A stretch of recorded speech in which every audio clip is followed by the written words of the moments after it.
Hello, welcome to the Mark Janard Show, the cybersecurity show. There is a new hacking device that is so invisible, so discreet, you won't even know you was hit with it until all of your cash has been exited from your bank account. It is called the Shimmer device. Now, in this video, I'm going to talk about what it is, the difference between the Shimmer and its predecessor, which is the skimmer device, basically why hackers use it, a walkthrough of how it works from a hacker perspective, and how you can protect yourself from this device. So without further ado, let's get right into it.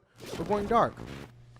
So a skimmer, right, that's the predecessor, is a device that is typically placed on top of or over the, a legitimate card reader and steals data from the magnetic stripe on the back of cards when they are swiped. So skimmers are often bulkier and easier to spot because they sit externally on the card reader. They can also be accompanied by hidden cameras or fake pin pads to capture pin numbers. Now that's the old way, right? And hackers are, they're constantly evolving, getting better. So a shimmer is a very thin electronic device secretly inserted inside a card reader to steal data from the chip. That's the EMV. That's on the credit or debit cards, right? Now, when they are inserted into the machine, so it reads and captures the information from the card's chip, which is more secure than the older magnetic stripe, data, but still vulnerable to this type of attack. So shimmers are difficult, right? That's why this is a heightened level of why hackers are using it. Shimmers are difficult to detect because they are hidden inside the card reader itself and cannot be seen from the outside. Now, again, hackers prefer shimmers over skimmers because of the targeting of chip cards, right? As banks have adopted EMV chip technology to combat skimming, the traditional skimmers, which read magnetic stripes, have become less useful. So shimmers specifically target the chip, which is now the primary data source. Now, it's also harder to detect, right? Shimmers are placed inside the card reader, making them nearly invisible to both consumers and businesses, unlike external skimmers.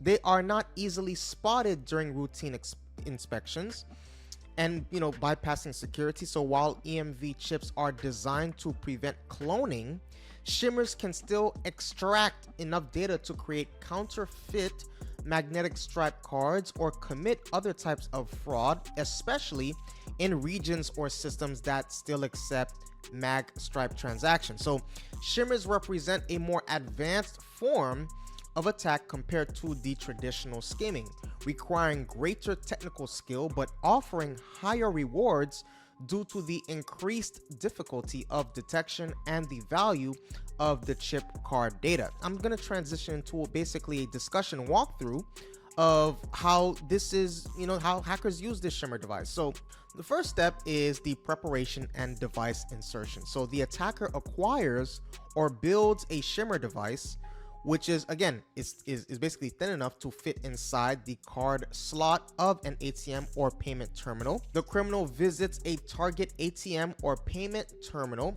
often during peak hours, to avoid detection. Now, using a tool or even just their fingers, the attacker discreetly inserts the shimmer deep into the card slot, positioning it between the card reader's chip contacts and the card itself. Step 2 is the data capture, right? So when a customer inserts their chip card, the shimmer intercepts and records the data exchanged between the chip and the ATM's reader.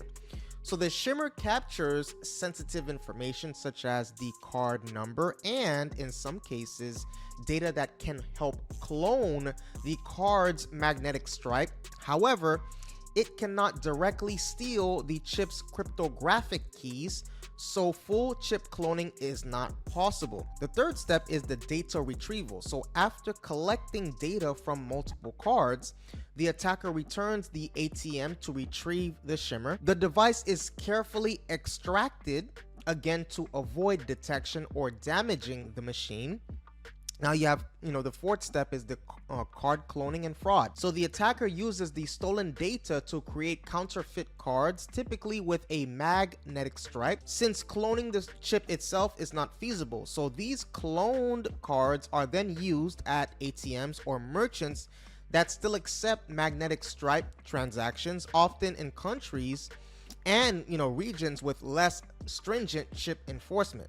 This is how to protect yourself from the Shimmer device, right? Because we talked about all those things, but now it's good to know, but how can we protect ourselves? So number one, use contactless payments whenever possible, right? So tap to pay cards and mobile wallets like Apple Pay, Google Play, Samsung Pay are highly secure, using tokenization to prevent your actual card data from being exposed to the payment terminal, making shimming and skimming ineffective. Inspect card readers before use. So before inserting your card, check the reader for anything unusual, right? Loose, bulky, or misaligned parts, or anything that looks out of place. So if the slot feels tight or there's resistance, consider canceling the transaction. The next one we have that you can do is you can choose safe locations, right? Use ATMs and payment terminals in well-lit, high-traffic areas, ideally inside bank branches or reputable stores. Standalone or poorly monitored machines are more likely to be, targeted by criminals. Cover your PIN. Always shield the keypad with your hand or body when entering your PIN to prevent hidden cameras from capturing it, right? Monitor your accounts and set alerts. So regularly check your bank and credit card statements for suspicious activity. Set up account alerts to be notified of transactions in real time so you can quickly spot and report fraud. Prefer credit over debit cards, right? Credit cards generally offer better fraud protection and are easier to dispute than debit cards, which draw directly from your bank account. Also, report suspicious devices and fraud immediately, right? So if you suspect a shimmer or skimmer, do not use the terminal. Report it to the business and your card issuer right away. So if you notice unauthorized charges, contact your bank to freeze your card and issue a replacement. So that is what I have for you today. Please take a moment right now to hit that subscribe button and the like button. If you like this video and you appreciated this and you want more videos like this, please let me know that right now by hitting that subscribe button and the like button. Also, please hit that notification bell and let me know your comments or your opinions in the comment section below. Did this happen to you? Do you know a family member or a friend that this happened to? Let me know that situation in the comment section so that we can have this conversation at a broader scale and be more protected. So stay safe. See you on the next video.